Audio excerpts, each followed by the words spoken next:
sem te dar o host, eu acho que... Tá gravando? Tá gravando. Então, boa noite, para quem não cumprimentei ainda. Vocês continuam se mantendo todos escondidos, não os vejo, mas estou vendo só a Júlia, a turma está escondida. Bom, agora está aparecendo já algumas pessoas. O Samer, a Juana, Luan. Que bom. É melhor falar olhando para a gente, né, do que olhando para uma tela vazia. Obrigado por terem aparecido. Então, o nosso tema é os direitos humanos, né? Eu coloquei para vocês verem 3 gravações com o autor da aula que a gente vai ter hoje. É um autor chamado Yves Leslopin. Eu sei que alguns provavelmente já devem ter visto uma parte ou a totalidade do material, talvez outros não tenham tido ainda a chance de ver, né? Mas o grande desafio para o Yves Leslopin foi uma pergunta: o que é direito humano? Porque cada cabeça tem uma sentença, né? A gente pode compreender de forma diferente uma mesma categoria. Se a gente pensa nos autores que escrevem sobre esse tema, por exemplo, aqui nós temos um chamado José Damião de Lima Trindade. Ele escreveu História Social dos Direitos Humanos. Então, ele tem um recorte, ele tem um jeito de ver a realidade. E é interessante que o Damião, ele vai demonstrar no início do livro dele, ele vai começar o livro surpreendendo os leitores, porque ele cita alguém que está defendendo os direitos humanos. Ele faz uma citação, é alguém que está ditando para outra pessoa algumas páginas de um livro que se tornou muito famoso. E ele, então, vai descrevendo, né, o que essa pessoa está ditando sobre os direitos humanos, e ele diz, por exemplo, assim: não pode haver autoridade pública que se justifique pelo simples fato de ser autoridade, pois, nesse caso, toda a tirania neste mundo seria inatacável e sagrada. Prosseguiu Adolphe, quase retomando o entusiasmo. Aspas. Como os homens primeiro criam as leis, pensam depois que essas estão acima dos direitos humanos. Fecha aspas. Então, é alguém que está dizendo: olha, os direitos humanos valem muito, ninguém pode não cumprir os direitos humanos. É uma regra que toda autoridade tem que se submeter. Aí o autor vai citando, de repente ele revela quem é que está ditando esse texto. É alguém que vocês conhecem de nome, chamado Adolf Hitler, que provocou, né, foi uma das pessoas importantíssimas na Segunda Guerra Mundial.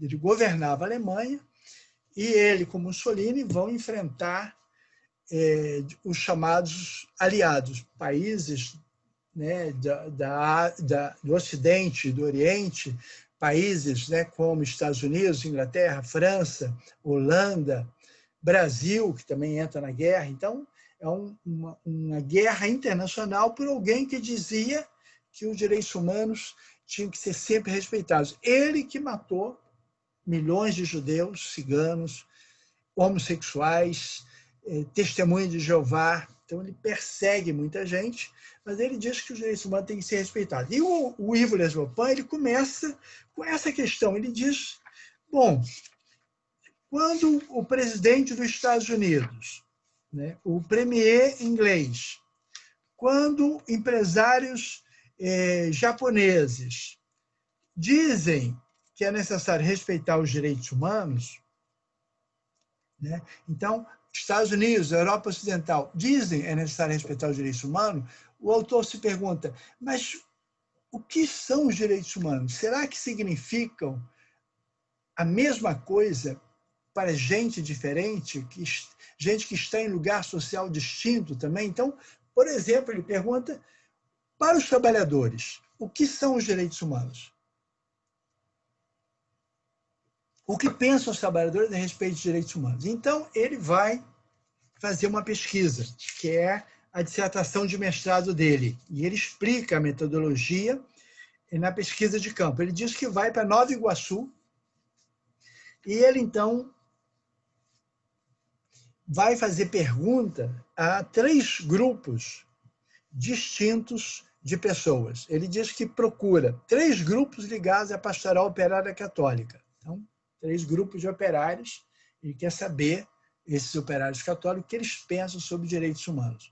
Ele vai conversar também com 3 grupos ligados ao movimento Amigos de Bairro, que também estavam fervendo naquela época que ele faz a pesquisa. Ele quer saber o que os moradores, os amigos dos moradores de bairro, estavam pensando sobre direitos humanos. E o terceiro grupo que ele vai é sem vinculação com qualquer movimento, que eram pessoas que estavam estudando à noite. Eram pessoas do movimento social, das classes que eles chamam de subalterno, usando uma categoria de Gramsci. Então, são os pobres que ele quer ouvir. Ele quer saber o seguinte: essa gente trabalhadora, de bairros periféricos, que ganha pouco, que tem dificuldade de subsistência, o que eles pensam a respeito de direitos humanos? Será que eles estão pensando igual o presidente dos Estados Unidos, né, o premier inglês, os presidentes dos países da Europa, os empresários japoneses? A gente poderia fazer um exercício, por exemplo, entre nós mesmos, né? Perguntando a gente mesmo o que a gente acha que é um valor essencial.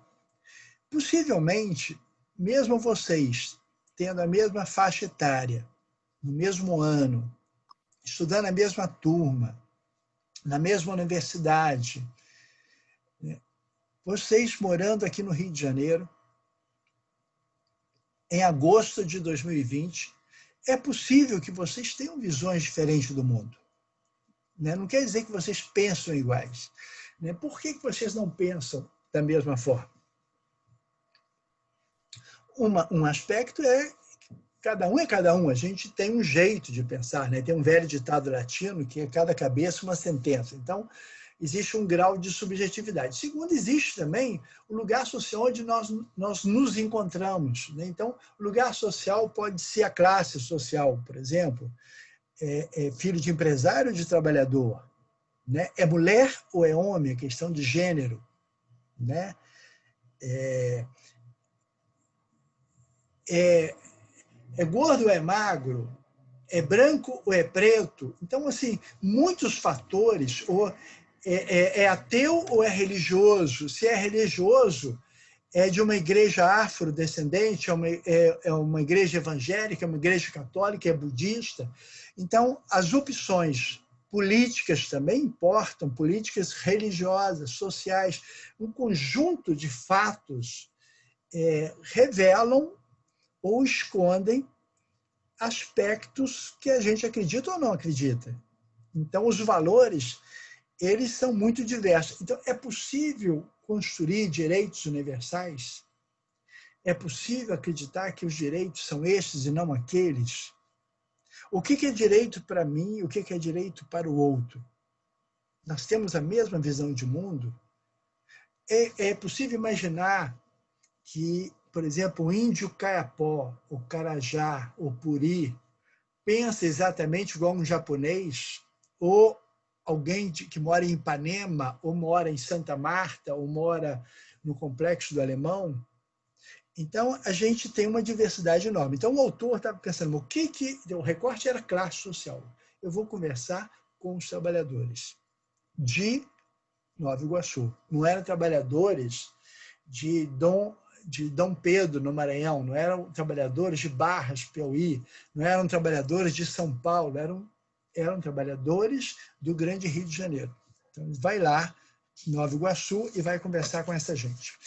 Esse trabalho, essa pesquisa de campo, esse trabalho empírico realizado pelo autor, nós não vamos estudar. Eu não pedi para vocês lerem. Vocês podem ler, vocês têm acesso ao livro. Então, querendo, vocês podem ler, né? Acho que vale a pena. Mas o que eu pedi para vocês é que vocês lessem o primeiro capítulo chamado Os Direitos Humanos e a Ideologia Liberal, e vocês também lessem, né, uma segunda parte, que é o segundo capítulo, Os Direitos Humanos na História. Por que eu pedi para que vocês lessem esses dois textos? Porque é um texto sintético, é um texto antigo. Então, os direitos humanos, a concepção dos direitos humanos, né, teve mudanças, mas revela uma forma de leitura da história, uma forma bem escrita, sintética, que eu achei que era útil, né? Há um marco referencial teórico por parte do autor. O autor ele fala a partir de um marco referencial, né? Como outros autores, cada um vai ter um marco referencial. Esse aqui tem um marco referencial que é marxista.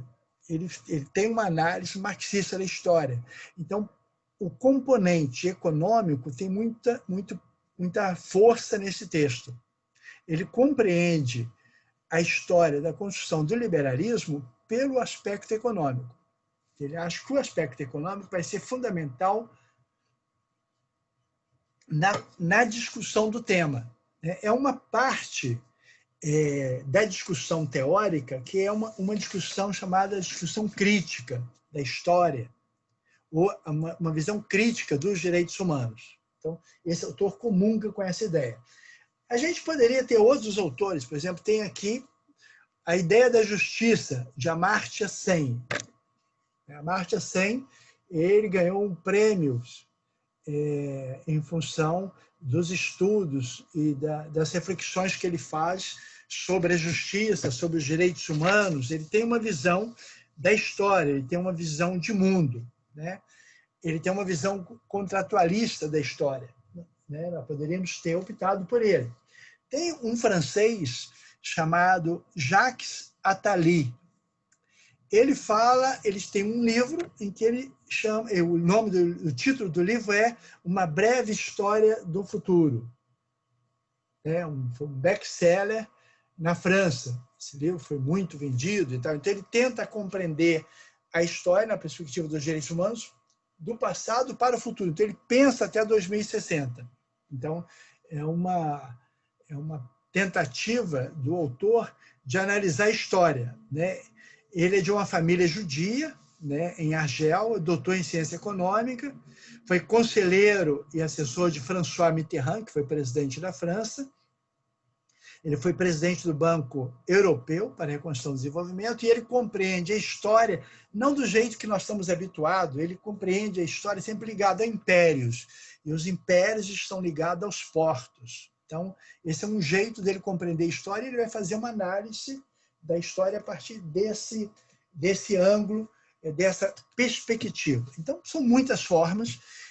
Tem uma autora panamenha, não sei se eu acho fácil aqui o livro dela, que ela fala da criação, Lynn Hunt é o nome dela, ela fala a invenção, deixa eu ver se é esse aqui, não é esse, teria que procurar. Ela tem um livro chamado A Invenção dos Direitos Humanos. Então, ela vai olhar a história dos direitos humanos não sob o ponto de vista materialista, não sob o ponto de vista econômico, ela vai ver a história dos direitos humanos na perspectiva outra, que tem muito de cultural. Então, ela vai compreender a formação da subjetividade, da ideia da liberdade, a partir de outros referenciais que não são os referenciais do Yves Le Vauban. O Yves Le Vauban, ele começa o primeiro capítulo com o título A Ideologia Humana e o Pensamento Liberal. E o que ele está querendo? Ele está querendo refletir sobre os condicionamentos, o que condiciona a história do liberalismo, o que está atrás das ideias. E na concepção do Yves Le Vauban, os direitos humanos não são uma história de ideias. A gente não compreende direitos humanos como história de ideias. A gente compreende os direitos humanos como uma história de lutas sociais. Gente, se alguém tiver alguma pergunta para fazer, pode interromper e vamos dialogar, né? Se vocês não perguntam, eu vou falando, né? Mas a gente pode estabelecer um diálogo aqui entre nós. Então, As pessoas estão falando no chat, mas não era nenhuma pergunta. É só porque estava falhando um pouco, mas agora já voltou a normalizar. quando eu falava, falhava isso, não dava para ouvir o que eu estava falando, é? Dava para ouvir, mas estava cortando algumas partes, picotando. Opa, isso é ruim. Mas vocês estão conseguindo me acompanhar apesar disso? Sim, sim, deu para acompanhar tranquilo. Agora Sim, agora melhorou também. Obrigado. Então, o autor diz o seguinte: havia um sistema que já desde o início do século IV da era cristã, que era um sistema chamado medieval, um sistema feudal. Era um jeito de organizar a sociedade ocidental, europeia, que era muito diferente do que havia antes. Né? Antes havia um império chamado Império Romano, que dominava o mundo conhecido, né? E dominava até o Oriente, parte do Oriente. Então havia uma cidade chamada Roma, e tinha o seu rei, e esse rei dominava os povos, as cidades, os territórios. Havia uma centralização de poder na mão do César, do imperador. Com o fim do Império Romano, então inicia um novo momento da história, que é a história do sistema feudal. No sistema feudal, não tem mais um rei tão poderoso. Existe uma dispersão de forças políticas e militares. Então, tem pequenos reis, tem um primeiro rei, mas tem outros reis. Né? Cada senhor feudal é um mini-rei. Ele cobra imposto no território dele, ele é juiz, ele define as coisas, ele decide tudo, ele tem as armas. Né? Então, é um território que, para entrar, paga imposto, para sair, paga imposto. Ele tem controle sobre o território. Então, há uma dispersão de reis, de poderes, e então nós temos um enfraquecimento de um poder central, não tem mais um imperador tão forte como César, mas algo continua forte. Tem uma força que predomina na Idade Média. Qual seria essa força? O que será que conseguia manter uma unidade política? A religião católica. A religião católica.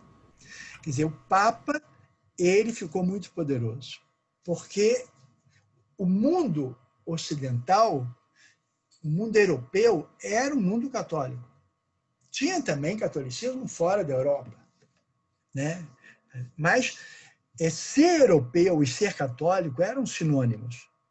Não tinha um outro jeito de ser que não fosse ser católico. Não havia a possibilidade, por exemplo, do ateísmo. Ninguém professava o ateísmo ou professava outra religião. Quer dizer, havia uma identidade religiosa comum. E o Papa tinha, então, na sua organização, tinha os bispos tinham os padres, tinha as religiosas e os religiosos ligados ao Papa, então tinha as ordens religiosas que obedeciam diretamente ao Papa, os bispos que obedeciam diretamente ao Papa e o clero que obedecia diretamente ao bispo. Então, havia uma unidade muito forte. E era uma sociedade regida pela ideia religiosa. Então, não havia um espaço não religioso na sociedade. A igreja era local da cultura também, da música, da pintura, da escultura, do convívio social, da troca. A vida era regrada pelo sino da igreja, ou do convento. Então, a pessoa ouvia o sino e já sabia que era hora de levantar e fazer a primeira oração. Meio-dia tocava o sino, era o momento de outra oração. Né? 6 horas da tarde também tocava o sino, era o momento de oração. Então, a vida era regrada pelo sino da igreja. né? E pelos valores religiosos. Então, ir contra um valor religioso era considerado gravíssimo, né? A ética vinha da religião. Mas não era só a ética, era também o conhecimento vinha da religião. A epistemologia se dava nessa esfera religiosa. Como é que eu sei uma coisa? Eu sei pela Bíblia. A Bíblia é uma fonte de informação. A Bíblia não era só uma fonte de informação religiosa, a Bíblia não era só uma fonte de informação na esfera da fé. A Bíblia era compreendida como se fosse um livro de história, como se fosse um livro de ciência. A ideia de que ali se tinha uma formulação simbólica, né? Algo que continha uma verdade que não era a verdade no sentido empírico, mas no sentido da esfera da fé, isso não havia. Não havia uma compreensão de que a gramática da fé era uma, a gramática da ciência era outra. Não necessariamente, não precisa se opor, mas são diferentes. Na gramática da ciência, você tem que provar. Na gramática da fé, você entrega. É uma entrega. Não é, você não tem que provar algo. Na ciência, você prova. Então, aí, por exemplo, a Bíblia dizia que determinado personagem, na sua oração, ele conseguiu parar o Sol, porque a ideia era que o Sol girava em torno da Terra. Porque isso era que as pessoas estavam enxergando. A pessoa olhava e via o Sol se mover, não via a Terra se mover. Né? É verdade que está na moda agora, tem até um presidente de um país que tem um grupo junto dele que defende essas ideias, né? Essas ideias medievais, mas isso vai ter um momento de mudança. Então, essa ideia de que a Terra é plana havia na Idade Média. Né? As pessoas olhavam e a Terra é plana. E o que acontece quando chegar na borda da Terra ou na borda do mar? Deve ter um abismo. E o que sustenta a Terra? Deve ser pilastras, né? Deve ter alguma coisa que mantenha esse prato, né? Mas tem uma abóbada sobre a Terra e nessa abóbada puxado, talvez por cavalos, né? A Lua todo dia vai para um lado e para o outro, o Sol também, e as estrelas. Então, esse era o jeito de compreensão, né? Compreensão do mundo, era o jeito medieval.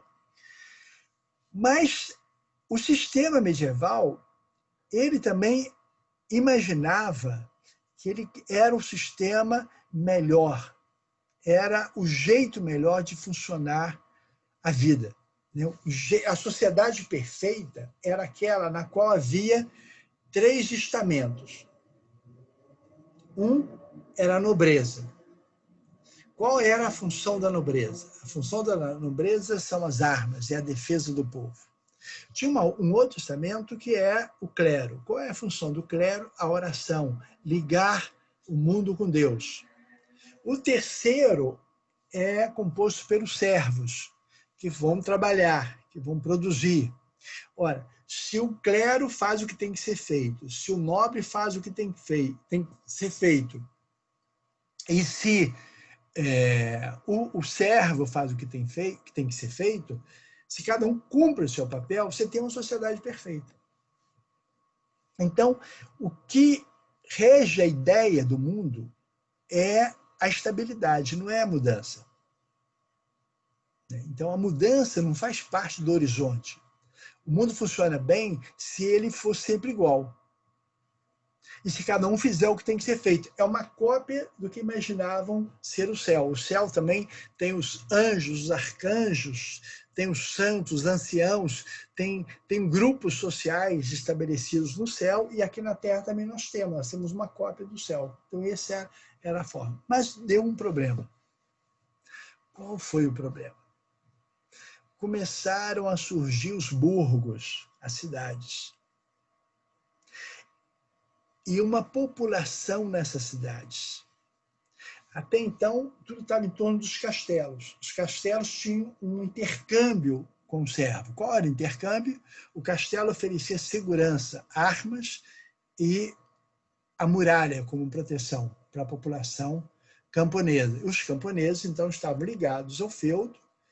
Se o feudo mudasse de proprietário, os camponeses continuavam tendo acesso à terra. Então, o camponês, todo mundo tinha lugar. Ninguém era sem lugar naquele mundo medieval. As pessoas tinham o seu lugar, estava ligado a tal castelo, a tal príncipe. Mas, com a formação de pequenas cidades, alguns conseguiam se libertar do feudo e iam morar na cidade. E se o senhor feudal não reivindicasse o retorno dele num determinado prazo, eles tinham o direito de posse de morar no burgo, na cidade. E na cidade, então, começou a surgir um grupo de pessoas composto por artesãos. Eles fazem sela, eles fazem roupa, fazem sapato, fazem armas. Então, eles têm uma metodologia sendo desenvolvida. E também tem os comerciantes e tem os banqueiros. Então, começa a ser tecido uma nova necessidade social que não havia até então.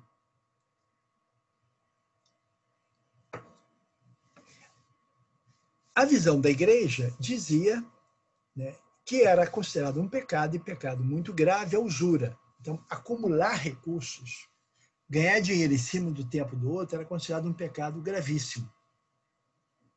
Mas agora tem um grupo que está propondo o contrário. Ganhar dinheiro é coisa muito boa, não é ruim.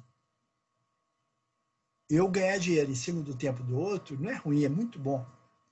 Mas tem um problema, que a moral da igreja diz que isso não é legal. Então, as aspirações burguesas, né, dos burgos, das cidades, as aspirações não são as mesmas do jeito medieval de ser. E o senhor burguês, morador da cidade, ele está querendo a liberdade de transportar sua mercadoria. Ele não está gostando daquela história de que para entrar num feudo, para vender a sua mercadoria, depende da autorização do senhor feudal. Ele tem que pagar imposto, ele não quer pagar imposto. Ele está insatisfeito. Ele está querendo outra coisa. Ele está querendo outro modelo de sociedade. Ele está querendo um modelo de sociedade que favoreça ganhar dinheiro. Lucro. O lucro é o horizonte. Há, então, um conflito. Mas o que vai dar vitória ao senhor burguês? O que vai dar vitória a essa nova concepção de mundo? E aí o Ivo Lesbopin apresenta 3 fatores. Quais são os 3 fatores? Alguém consegue imaginar que vai ajudar o mundo burguês a vencer?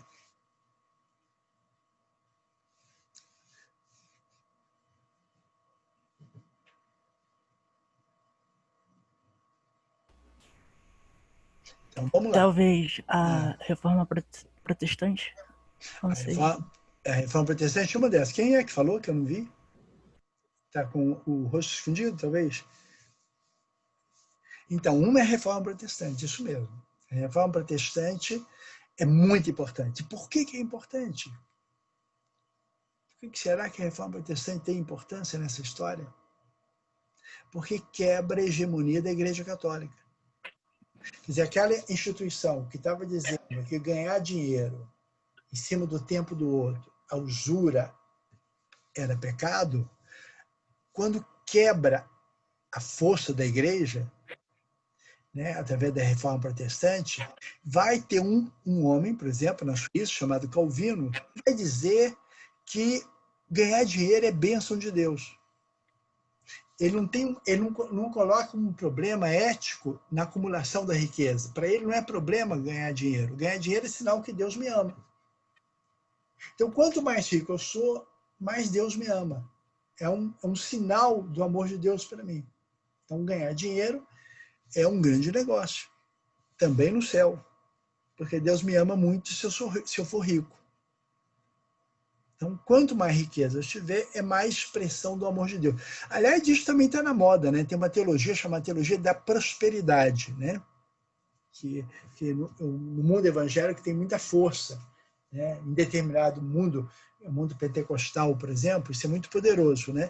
A ideia da riqueza, né? Se Deus me ama, eu consigo trabalho. Se Deus me ama, eu ganho dinheiro. Se Deus me ama, eu ganho na loteria esportiva. Se Deus me ama. Então, a ideia é da riqueza e também isso vai então favorecer, então vai quebrar um pouco a hegemonia da igreja, porque o Papa era tão poderoso que ele podia destituir um rei. Os reis, em geral, eram coroados pelo Papa, dependiam do apoio do Papa para governar. Esse é um aspecto. E o segundo aspecto, qual seria?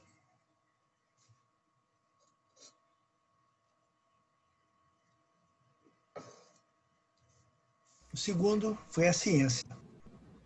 Porque a ciência introduziu um novo jeito de compreender a história e o mundo.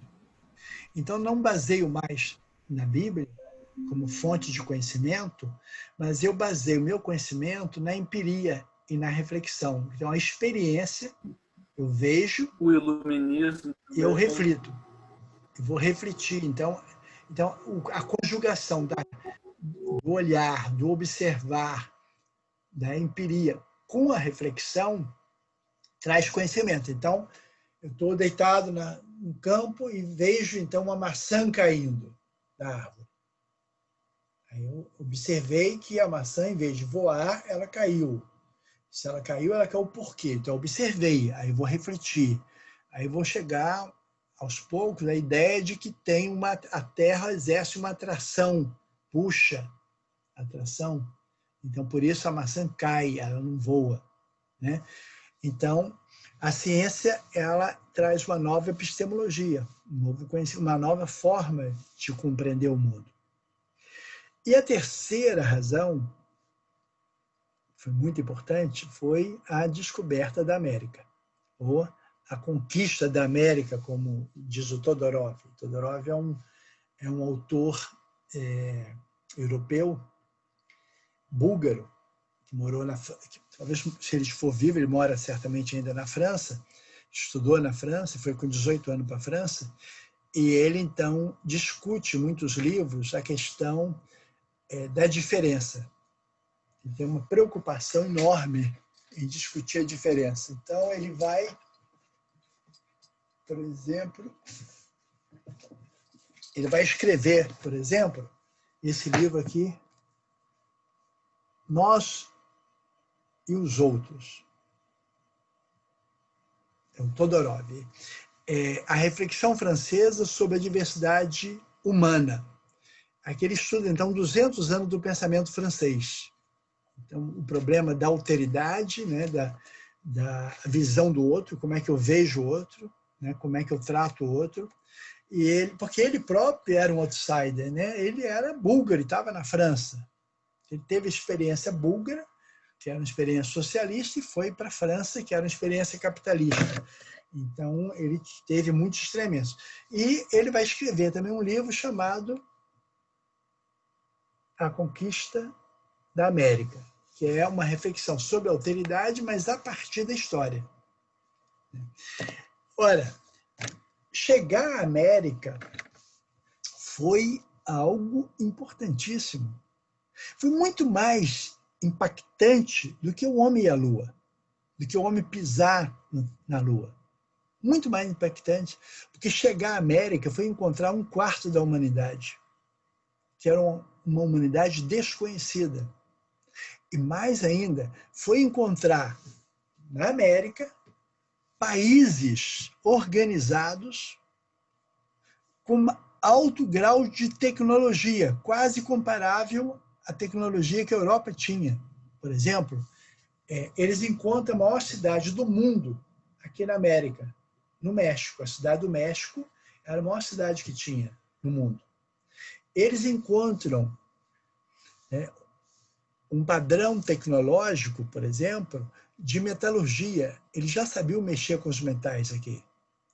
Eles encontraram um padrão de tecnologia de construção civil. Eles faziam prédios, faziam templos, pirâmides, com pedras. Eles tinham uma cidade, a cidade do México, era mais suntuosa do que Barcelona, provavelmente do que Madrid. Eles ficaram deslumbrados com o que eles encontraram. Mas encontraram também ouro, prata, pedras preciosas. E ao encontrar isso, eles então vão fazer algo muito importante. Eles vão levar esse metal para a Europa e esse metal vai virar moeda, vai ter um aumento de circulação de moeda e vai ajudar a Revolução Industrial Europeia. Então, são 3 fatores. E vai, então, enriquecer os burgueses, vai incrementar o comércio internacional, vai ter um incremento desse comércio internacional. Então, a gente tem os 3 fatores. A reforma protestante que quebra a hegemonia da Igreja Católica. A ciência que traz uma nova epistemologia. E a América que vai favorecer e vai possibilitar a circulação maior de moedas. E vai produzir, e vai auxiliar a produção da Revolução Industrial. Então, a Idade Moderna começa com a chegada dos espanhóis à América. Então, no final do século XV, começa a Era Moderna. Alguém tocou o sino para dizer agora está começando a Era Moderna? Soltaram foguetes para dizer agora começa? Não, ninguém soltou. Né? É uma forma pedagógica de organizar o tempo a partir de alguns parâmetros. Então, um parâmetro foi quando chegaram à América, começa a Era Moderna. A Era Moderna, é claro que carregava consigo o espírito medieval também.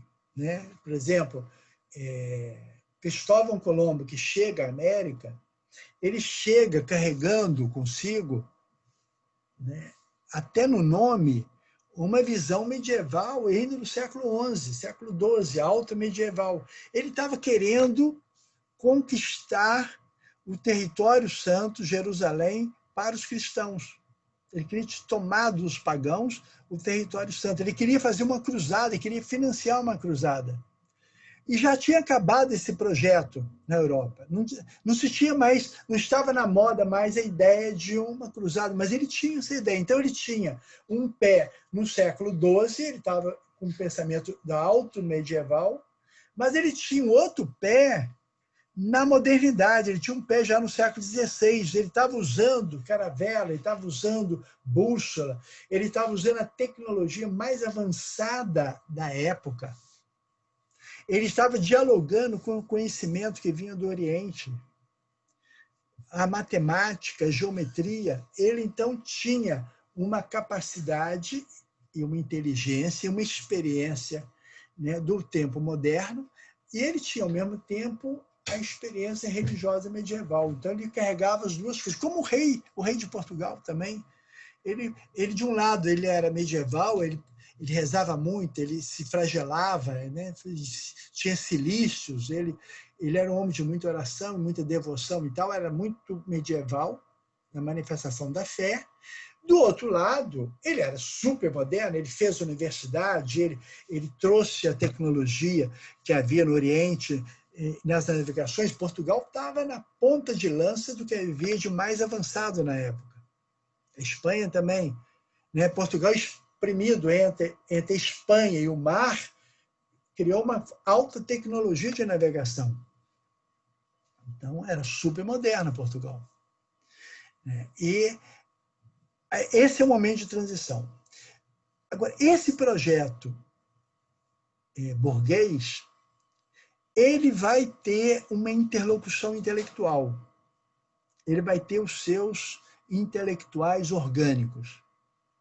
São pessoas que vão refletir sobre esses interesses burgueses e vão dar substância teórica. Que vão pensar o liberalismo, que são essas ideias que já estavam na cabeça, sem ser uma formulação teórica, dos burgueses. Vocês se lembram de algum nome de algum pensador liberal? Tem que tirar o som, Laura. Você falou, mas com som a gente... Você tem que... Adam Smith. Microfone fechado. Quem quer falar? Adam Smith. Adam Smith é um. Adam foi muito importante. Tem mais alguém? Rousseau. Isso mesmo. Locke. Locke é considerado o pai, inclusive, do liberalismo. Então, tem alguns intelectuais, economistas, né, filósofos, que vão dar substância àquela luta. Porque o autor diz que a história dos direitos humanos não é a história das ideias, é a história de luta social.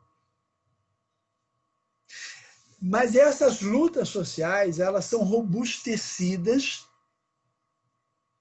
por alguns intelectuais que vão dar um formato, vão construir ideias que justificam,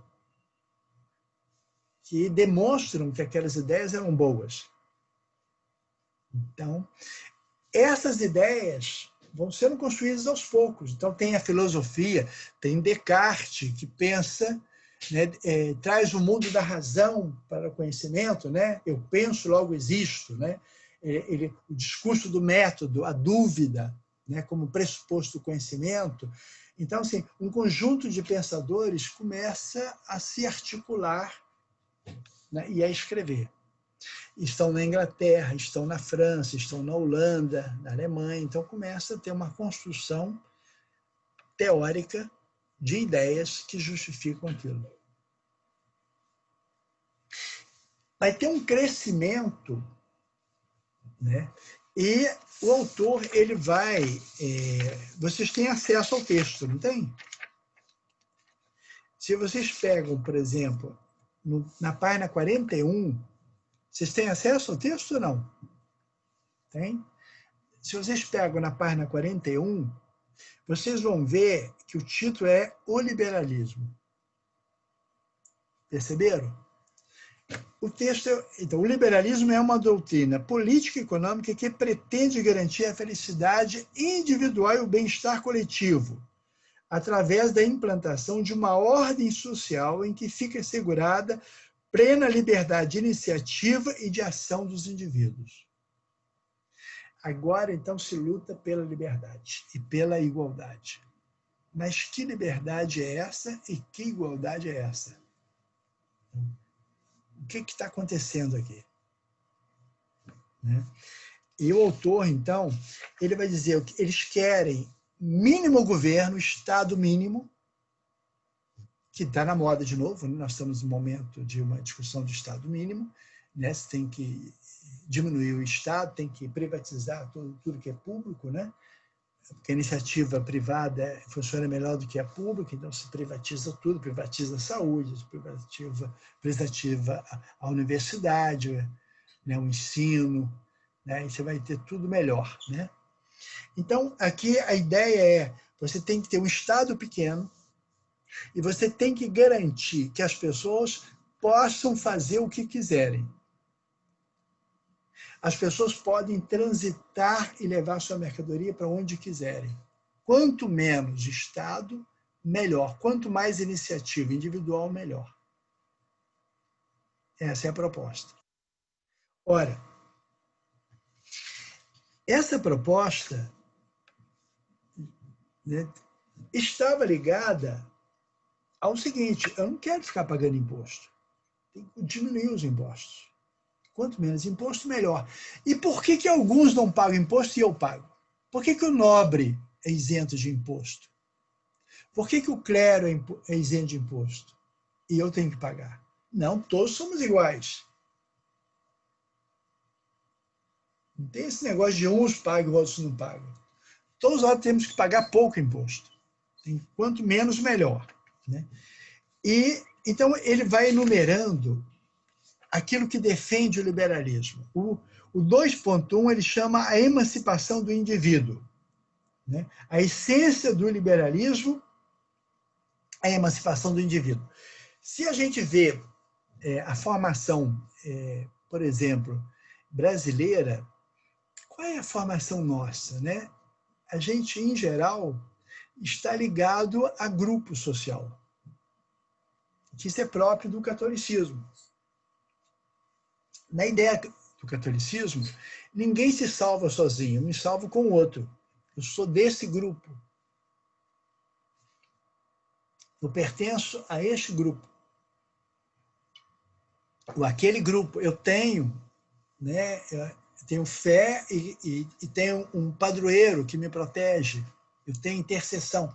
A Idade Média é o período da história em que o indivíduo vale pouco, vale ao grupo. Eu não sou sozinho, eu sou de um grupo. Eu sou de tal castelo, eu sou de tal convento, eu sou de tal lugar. Eu não sou sozinho. Não havia ideia da liberdade, por exemplo, de pensamento ou de expressão. Eu sou de um grupo. Eu expresso o que o grupo quer expressar.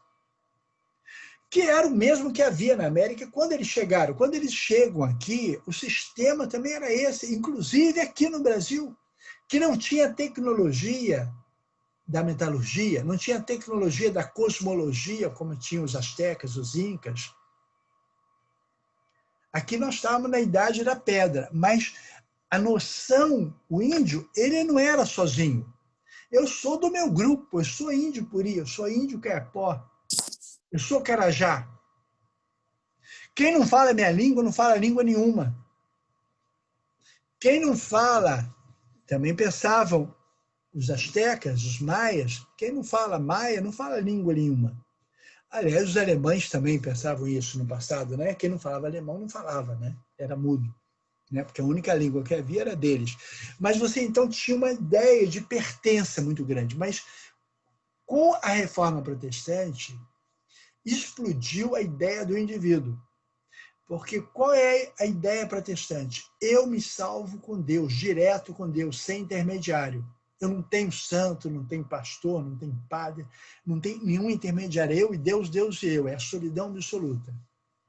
Isso inaugura, né, o livre pensamento, isso inaugura um jeito de ser que não está mais ligado à pertença. E com o calvinismo, aí o individualismo aflora com mais força. Porque se eu sou rico, é porque Deus me gosta de mim. Eu não tenho que ter complexo de culpa na minha riqueza. Não tem nenhuma razão para ter complexo de culpa. Né? Se eu ganho muito, né, é porque Deus me ama. Não é porque eu ganho muito dinheiro sobre o trabalho do outro. Não é porque eu exploro o outro. É porque eu sou amado por Deus. Né? E se a pessoa é pobre, é porque certamente Deus não gosta muito dela. Né? Tem menos amor. Então, a ideia, então, aqui é da emancipação do indivíduo. Então, o indivíduo não está mais ligado ao grupo, agora é o cidadão.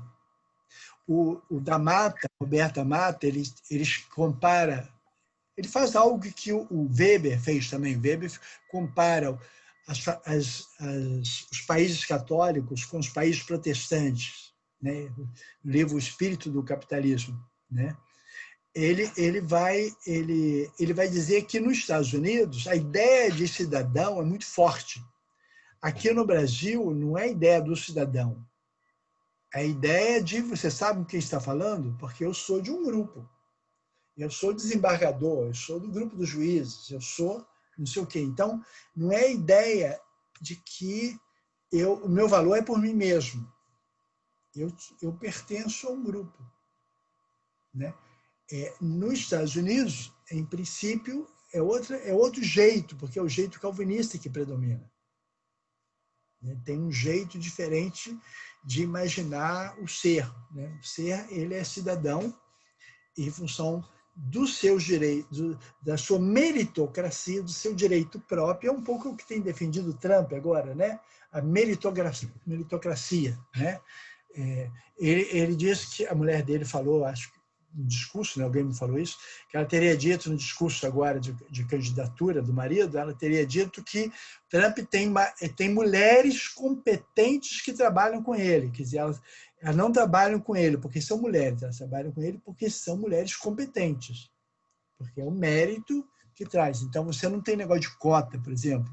Nos Estados Unidos, a história de cota é muito forte, mas ele não defende cota, ele defende o mérito. Né? Bom, o autor, então, ele diz que o individualismo liberal é inseparável do racionalismo, de uma confiança ilimitada na razão. A razão resolve todos os problemas. Então, essa é a ideia que está atrás, né? E, então, a iniciativa privada. Tem uma ideia, né, que é do Schmitt, assim, se cada um tiver liberdade para fazer o que quiser, vai ter como se fosse uma mão invisível que vai ajeitar tudo e tudo vai funcionar legal.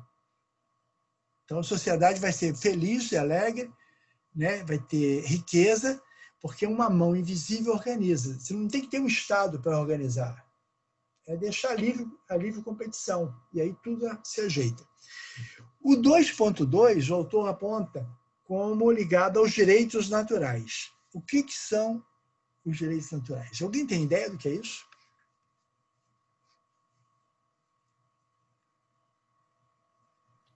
São aqueles direitos que antecedem a criação do Estado, né? Que já nascem com o homem. Isso mesmo. Quem falou? É o Lucas. É Hugo? Muito bem, isso mesmo. É interessante essa ideia porque ela se funda em quê, né? Quer dizer, o homem já nasce com esse valor. Mas onde é que tem... Qual é o fundamento teórico dessa ideia? Na Idade Média havia também essa ideia, mas qual era o fundamento? Deus. O fundamento é Deus. Deus me fez assim, eu fiz assado, Deus fez a humanidade assim, Deus fez uma humanidade assado. Então, o direito natural do homem ou da mulher é aquele que Deus definiu. E São Tomás de Aquino diz que colocou no coração do homem. Então, o homem intuitivamente percebe, ele sabe, porque Deus coloca dentro do coração dele esses valores. Agora, não. Agora é a razão. A razão é que vai dizer o que pode e o que não pode. Então, a base agora é a razão. Então, por exemplo, a chegada à América, principalmente a chegada ao Brasil, vai provocar uma reviravolta nos europeus. Vai ser uma confusão na cabeça deles. Eles encontram aqui no Brasil homens e mulheres nus, pelados, sem roupa. E ficam fascinados. Eles dizem, incrível, como elas são bonitas. O Pero Vaz de Caminha vai comentar como são bonitas as indígenas. São tão ou mais bonitas que as portuguesas. E ele viu algo que não tinha na Europa. Na Europa, as mulheres eram magrinhas, famintas. Os homens eram magros. Faltava comida. Era gente que estava passando fome. Aqui tinha muita comida, muito peixe, muita fruta, em se plantando tudo se dá. E os índios, então, tomavam banho o dia inteiro, comiam, eram gordinhos, e eles ficaram encantados. Né? É interessante, eu fui à República Democrática do Congo. Todo mundo lá é magro. E qual o sonho das mulheres no Congo? Engordarem. Porque ser gordo é ter comida, é ter dinheiro. Ser gordo significa ter fartura econômica. Eu fui com uma aluna minha de mestrado e a mãe dela, ela disse, a mamãe está muito feliz porque ela engordou. Quando eles chegam aqui e vê as portuguesas, as indígenas brasileiras arredondadas, ficam encantados. Porque era sinal de fartura. E sinal de beleza. Depois vai ter outra história. Né? No século XX, as mulheres magras, né, são bonitas, mulheres gordas menos bonitas. Né? Vai ter uma construção social que muda o padrão de beleza. Mas o padrão de beleza, naquele momento, era mulher gorda, porque era mulher que tinha dinheiro. Era uma rica. A mulher rica podia comer. A pobre não tinha o que comer. E tomava banho. Quando eles veem aquilo, eles têm uma crise também, eles dizem, como assim?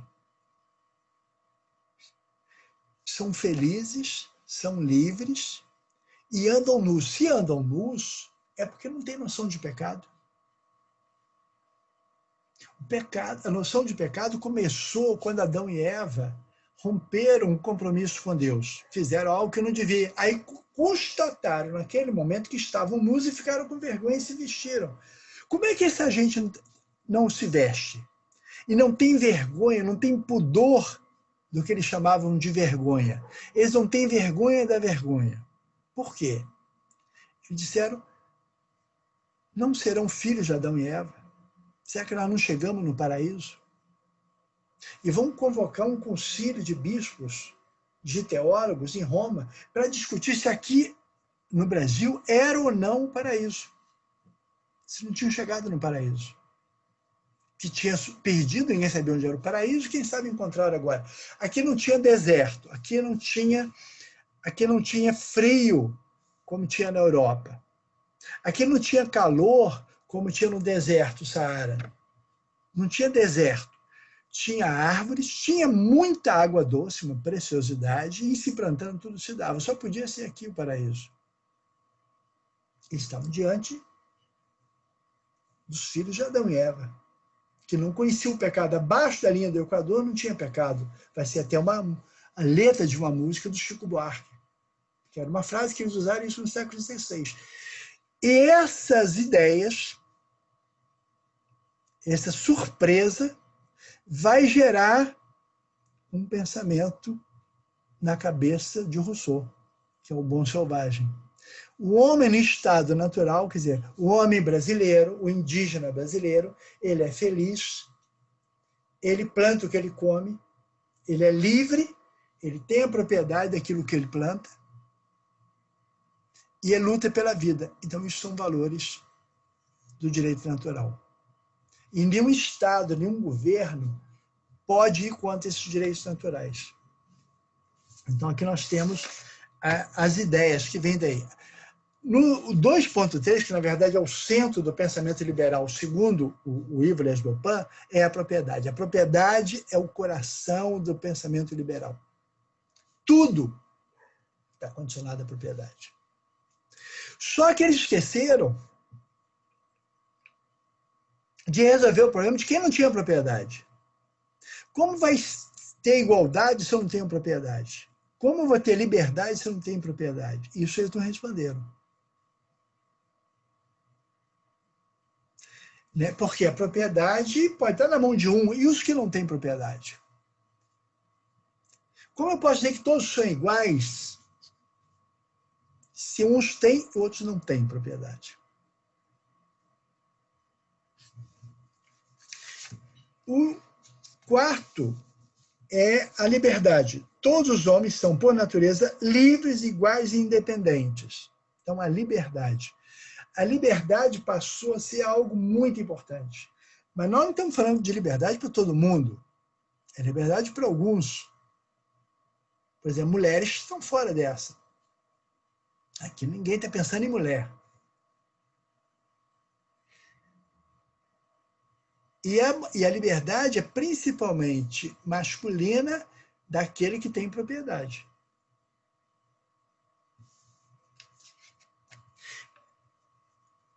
O 2.5, igualdade. Todos os homens são iguais por natureza, não havendo de mais evidente que criaturas da mesma espécie, da mesma ordem, nascidas promiscuamente a todas as mesmas vantagens da natureza e ao uso das mesmas faculdades.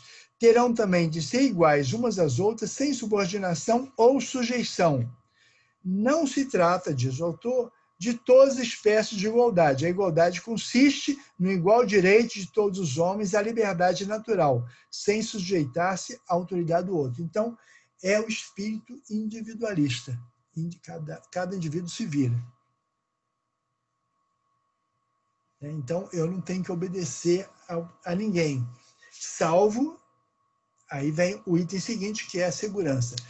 Então, eu vou, para garantir a propriedade, eu vou abdicar de parte da liberdade minha, da liberdade de autodefesa, por exemplo, e vou entregar ao Estado a minha segurança. Eu vou abdicar de parte do meu poder.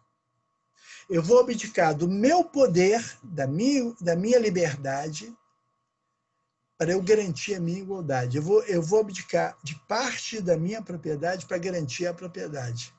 Então, eu vou pagar ao Estado para ele me dar segurança.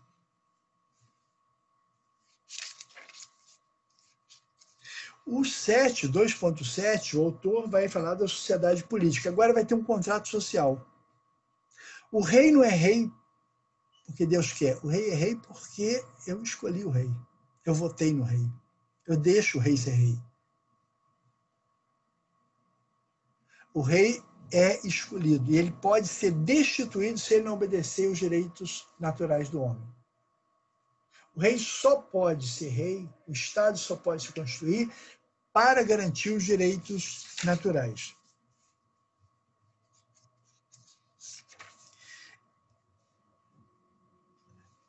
Então, gente, tem alguma pergunta? Tem alguma observação sobre o que nós falamos?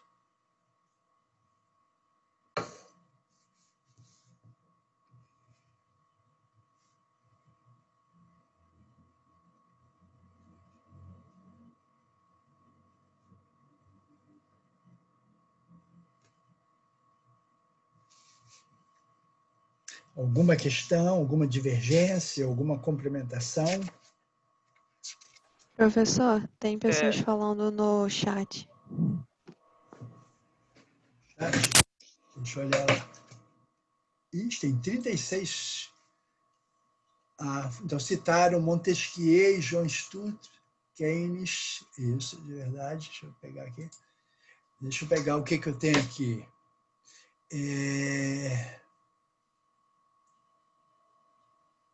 Montesquieu, puxa, turma, só fala besteira, diz aqui. Direito à vida. A gente acabou focando numa perspectiva ocidentalizada. Meu está muito ruim. Então, eu estou tratando os direitos humanos, o autor fala isso desde o início, na perspectiva ocidental. É a história ocidental da construção de direitos humanos. Tem que lembrar o seguinte, que nós vamos ver isso com outro autor, que é um autor chamado Boaventura de Souza Santos, que diz que algumas culturas sequer têm noção de direitos humanos. Tem noção de dignidade humana, mas não de direitos humanos. Né? Então, a ideia de direitos humanos é uma construção, segundo Boaventura de Souza Santos, ocidental, capitalista. Isso é uma construção feita aqui. O Wallenstein também vai ir na mesma perspectiva, mas não são todos os autores que pensam da mesma forma. Nós vamos estudar, por exemplo, o Norbert Bobbio, por exemplo. Ele vai abordar sob outro ângulo. Ele não vai concordar nem com Boaventura, nem com Boaventura de Souza Santos, nem com Wallenstein. Ele vai ter uma outra perspectiva de compreensão da noção dos direitos humanos. Mas, de fato, nós estamos falando de uma construção que surge na Europa. A construção desse pensamento, a construção dessa ideia liberal é europeia. Vai depois se estender, né? Vai ter expressão, por exemplo, no Japão. O Japão é um país capitalista importante, liberal, do primeiro mundo. Vai se estender para a América. Os Estados Unidos da América do Norte é um país capitalista avançado. As ideias liberais vão chegar no Brasil. Lembram, por exemplo, nós não entramos aqui, é o tema da próxima aula, das declarações de direitos humanos, mas lembram a Revolução, por exemplo, de Vila Rica, Ouro Preto. O que propunha aquela turma da Inconfidência Mineira? Era uma turma, muitos tinham estudado em Portugal, muitos tinham bebido o pensamento liberal, muitos tinham lido Rousseau, tinham lido Locke, Adam Smith, né? Tinham dialogado com aquele pensamento que estava circulando na Europa, principalmente entre Inglaterra e França. Então, essas ideias do pensamento liberal da ideia e a construção dos direitos humanos, que nós estamos abordando, é ocidental. O Oriente, outras partes do mundo, têm outras formas. O Boaventura Sousa Santos diz: em todas as culturas há uma noção de dignidade humana. Em todas, ele diz, mas não necessariamente de direitos humanos. E ele continua: não significa de forma alguma que, ao ter uma ideia de dignidade humana, essa ideia seja igual em cada cultura. Cada cultura pode ter a sua ideia de dignidade humana. E pode não ter similar em outra cultura.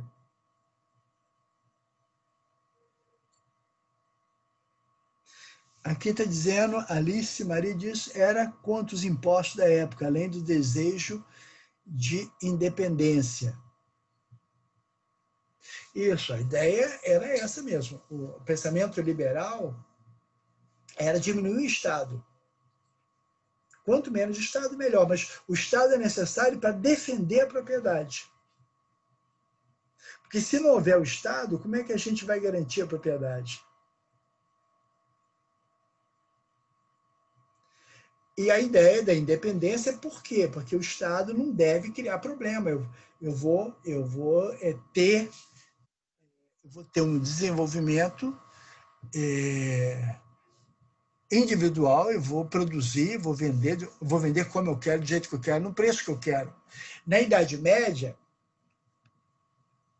havia decisões de quem podia produzir determinados produtos.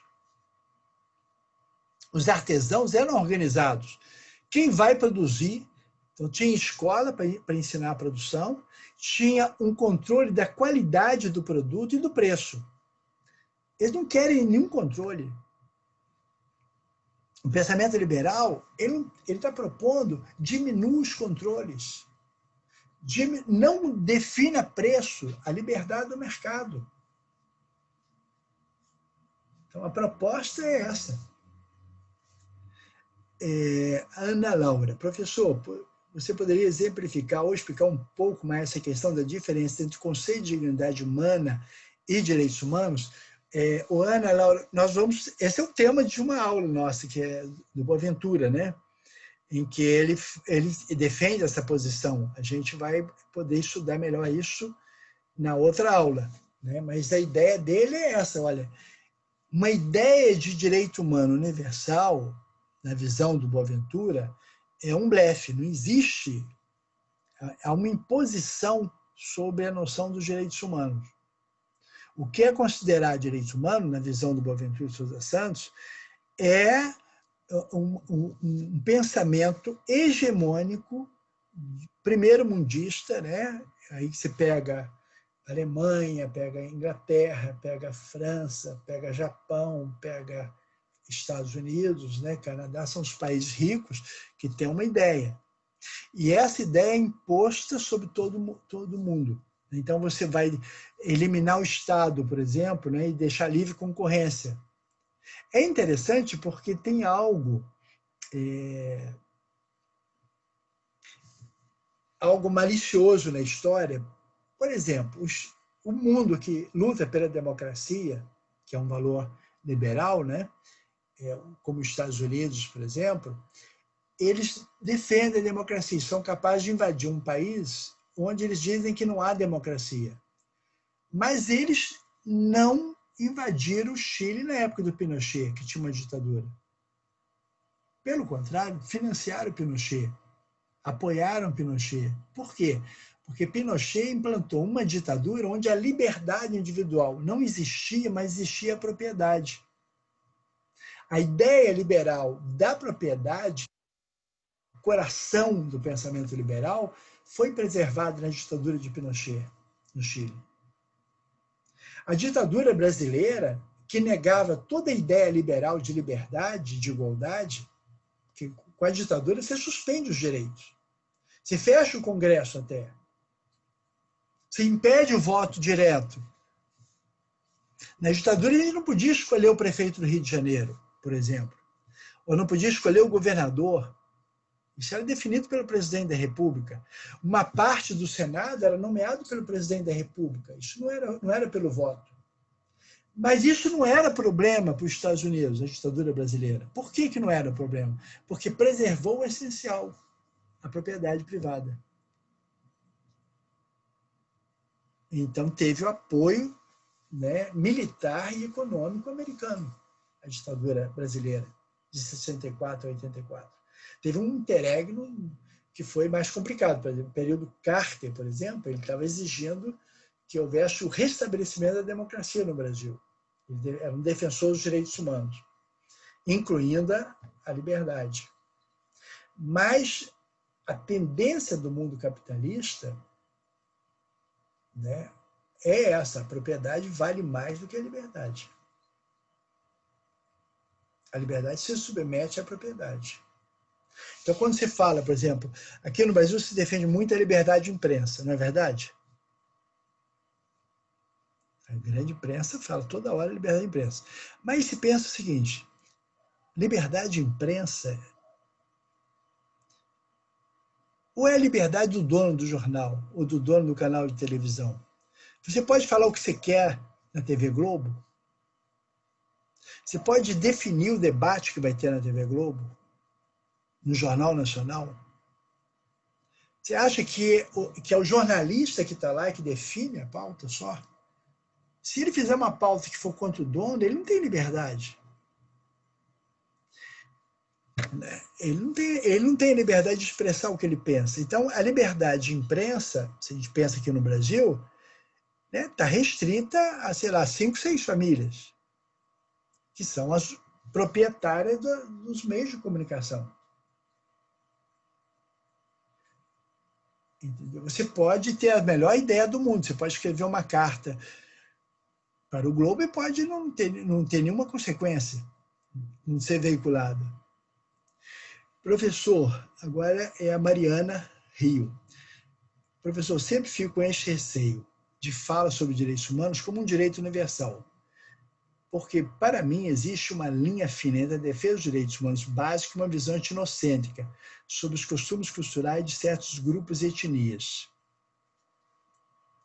É isso mesmo, Mariana. A gente é o nosso curso, né? A gente vai ficar agora um semestre pensando sobre isso, né? Os prós e os contras, refletindo.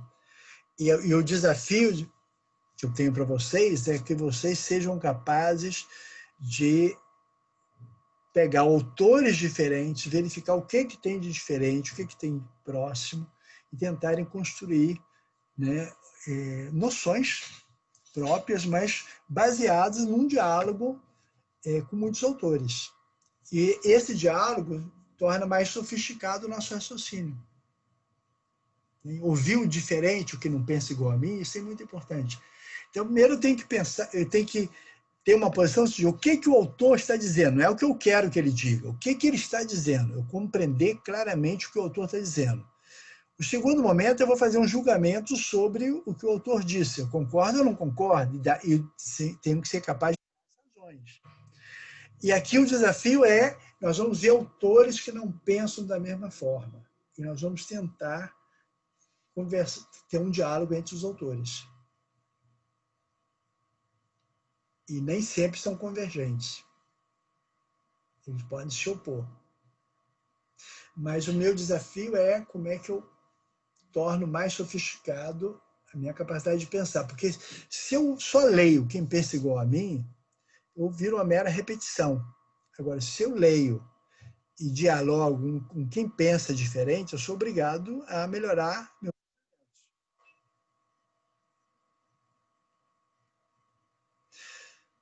Ok? Alguma coisa a mais? Eu fui orientado que devia evitar ocupar todo o tempo da aula, que essa forma cansa muito os alunos. Não sei se procede. Mas a gente pode parar um pouco antes da hora. O Luan diz que pensa o mesmo. A Milena diz que segue o pensamento ideológico daquele grupo. O Lucas riu. O Lucas, você riu por quê, Lucas? O que você achou engraçado? Não concorda? Diverge de alguém?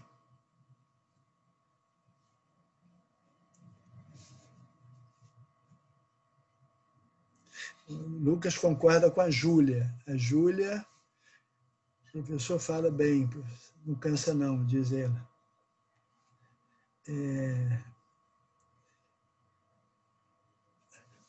Já faz tanto tempo que tem aula, não faz mal. Tá certo.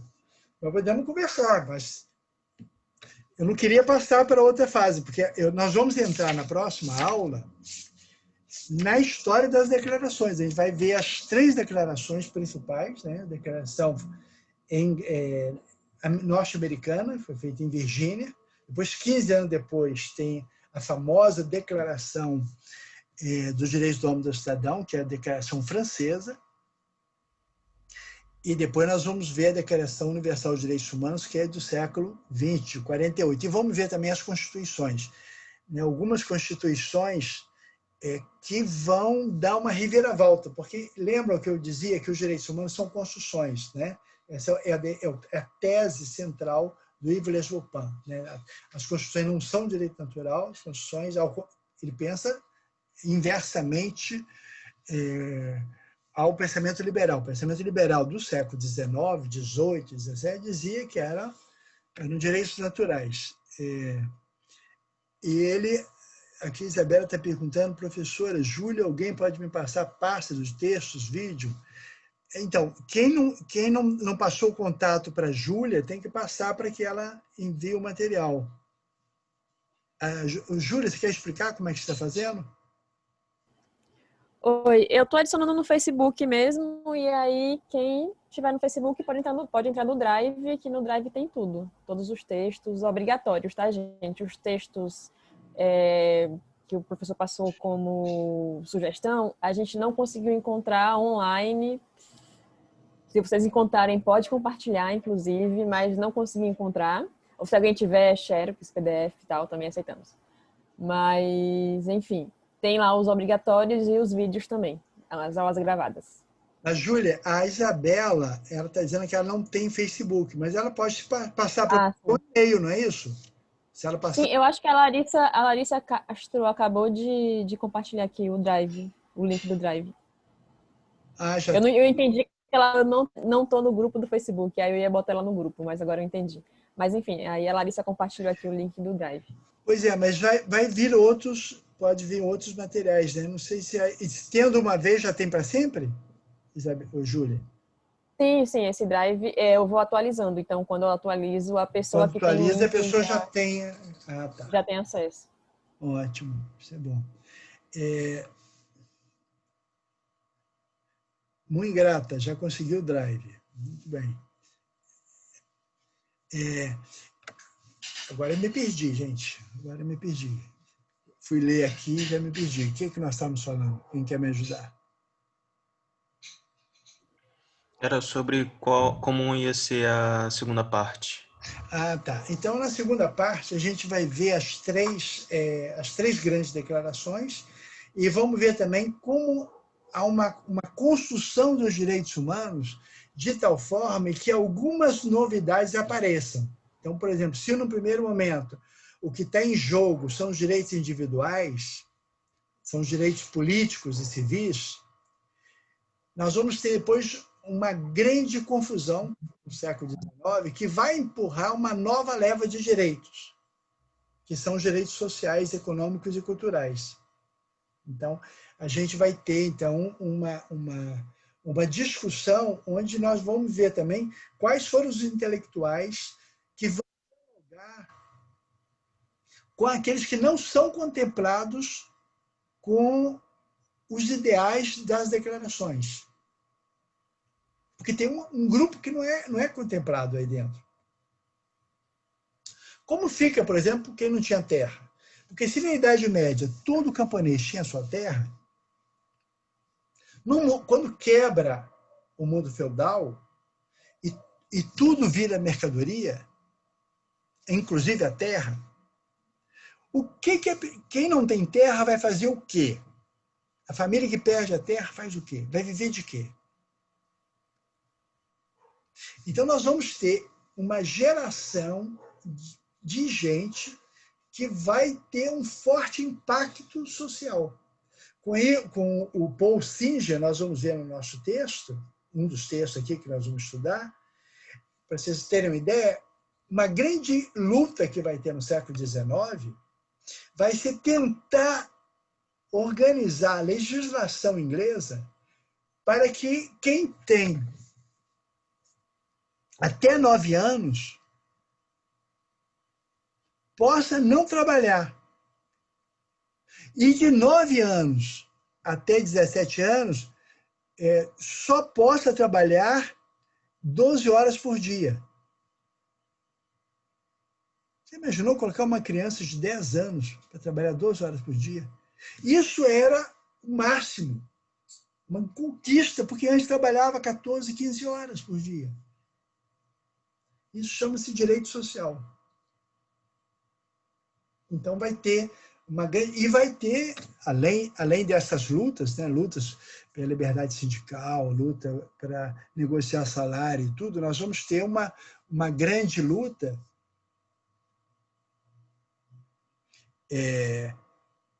para ter férias, para ter 13º, que são as conquistas do futuro, né?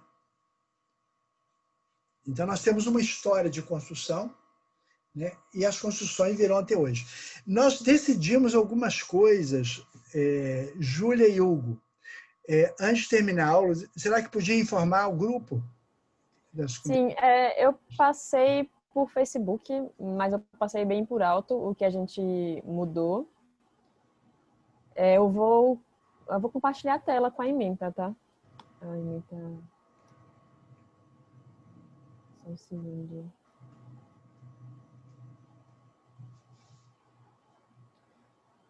Ok, gente. Então, como eu tinha falado para vocês no Face, a gente tirou 2 trabalhos, que eram os 2 primeiros. Tentar lembrar. Então, o primeiro era comparar os autores dados aqui na primeira parte das aulas. A gente tirou esse trabalho e aí, ao invés disso, vocês vão fazer esse último trabalho aqui, que vai ser um trabalho em que você pode escolher 4 autores dados em todo o semestre, para compará-los, fazer relações entre eles e tal. E aí a gente tirou também aquele trabalho de criar 30 artigos ou de criar uma declaração dos direitos humanos com 30 artigos. E aí, ao invés disso, a gente vai ter uma discussão em aula sobre a declaração e aí vocês podem, em aula, sugerir quais artigos vocês acham que seriam adequados a adicionar, quais vocês acham obsoletos, etc. Tá? Aí vocês podem trazer suas ideias, se quiserem entender melhor como é que funciona direitos humanos para além do Ocidente, né? E aí trazer essas ideias. Em relação a isso também, que uma das alunas perguntou, eu ia comentar sobre a declaração, não a declaração, né, professor? O Sistema Regional de Proteção de Direitos Humanos africano, que ele é bastante diferente dos demais sistemas, né? Ele leva em conta mais a coletividade, tradições históricas africanas também. Enfim, vocês podem dar uma olhada também em como funciona essa questão na África e, de repente, adicionar artigos mais compatíveis. Tá, aí depois desse trabalho, na verdade não vai ter esse trabalho, né? Vai ser uma discussão em sala, então só mesmo incentivando vocês a virem preparados para lançar novas ideias aí nessa aula. E aí o primeiro trabalho vai ser aquele trabalho da Piovesan sobre os sistemas regionais, que foi aquele que eu coloquei a tabelinha no Drive, para vocês irem colocando seus nomes nos temas que vocês têm mais interesse. E depois desse tem esse aqui da Declaração dos Direitos, da Declaração Universal dos Direitos Humanos. E aí, nesse caso aqui, vocês vão escolher um caso para analisar de acordo com a declaração, mais detalhadamente, levando em conta todos esses pontos aqui. E aí... Júlia, Oi. esse segundo trabalho, pode ser o mesmo grupo do primeiro trabalho ou você reduzir o número de pessoas? Essa que ficou minha dúvida. Eu ia ver agora com o professor. Professor, você acha que a gente pode diminuir a quantidade de alunos nesse trabalho? É porque Tipo, esse é o 4. trabalho que não vai ser apresentado em aula, não é isso? Esse não. Eu acho que a gente poderia Então diminuir o número. pode ser diminuído o número de alunos. Pode fazer grupo. Tá. Vou botar máximo de 5, tá bom? Alguém se alguém discorda? 5, tá bom? Deixa eu ver se alguém tá escrevendo no... Como é que eu olho o chat quando eu tô compartilhando, gente? Já veio aqui no site, apareceu. A Raquel disse que tá bom, concorda. Tá bom? Então tá, a gente coloca 5 A alunos Paula para também esse concordou. trabalho. Tá, então é isso. Máximo de 5. Larissa concordou também.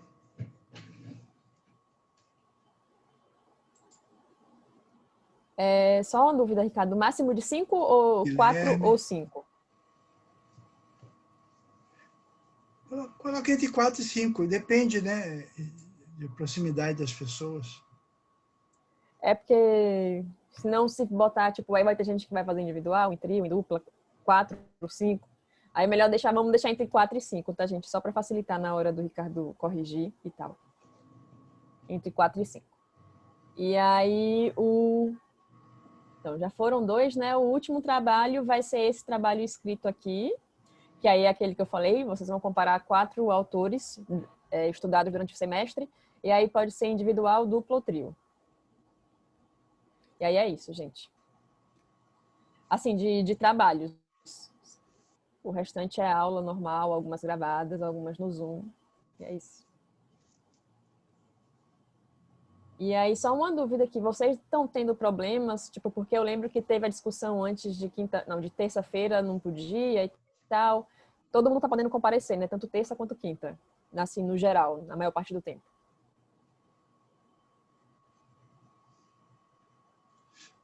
Ok. E essa aula a gente vai colocar também no Drive, né? Porque se alguém não pôde participar por alguma razão, não pode assistir. Sim. É por causa das apresentações que vão ter, porque as apresentações vão ser terça e quinta também. Aí tem que ver se todo mundo pode. Mas a galera falou que está todo mundo podendo, terça e quinta. Falou no chat. Ok.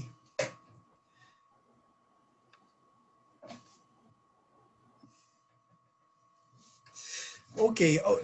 Tem mais alguma questão?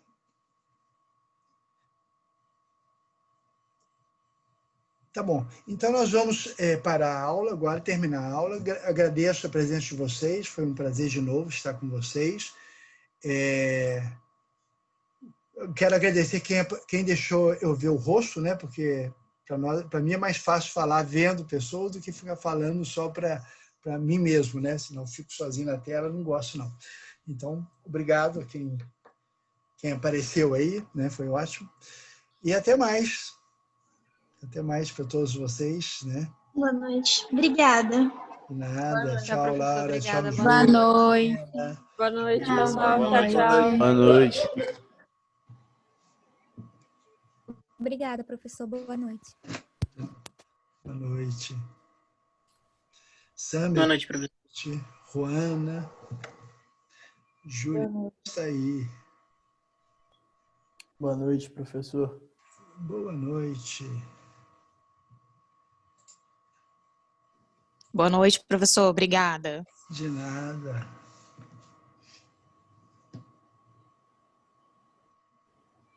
Tchau, tchau. Vou encerrar aqui, tá? Tava esperando o pessoal te dar boa noite para encerrar. Vou encerrar aqui agora. O Hugo sumiu, né? O que será que houve com ele? Deve ter tido algum problema. Não, ele entrou. Eu cheguei entrou? a admitir ele. Foi. Não falou, mas entrou. Se eu parar agora, atrapalha a gravação? Como é que faz? Eu tenho que parar a gravação, esqueci. Gravar, interromper.